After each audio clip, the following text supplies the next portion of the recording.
What's up mga ka-trends? Here's today's update of the NY couple.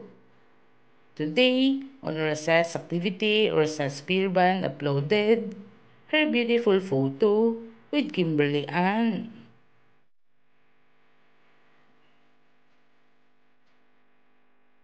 Rosa Spearban captioned it, "Happy birthday, Kimmy Kins. You know that I love you forever and ever, my soul sister."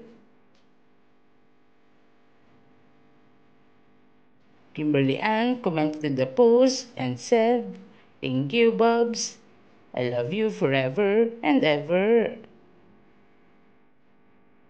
Mama Maypla also commented to the post and said, "Happy birthday ka.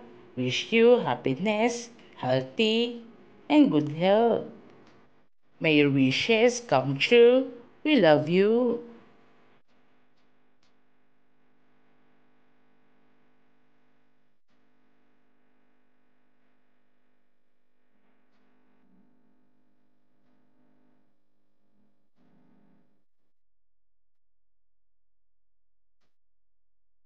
Rosas Pirban and Kimberly Ann was BFF for over the years, and they are okay with everything and trust each other, especially when their boyfriends take each other with them.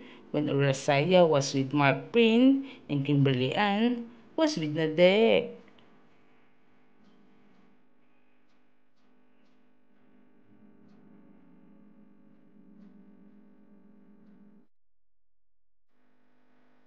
Then my couple and MP couple was so happy with their friendship until up to this day.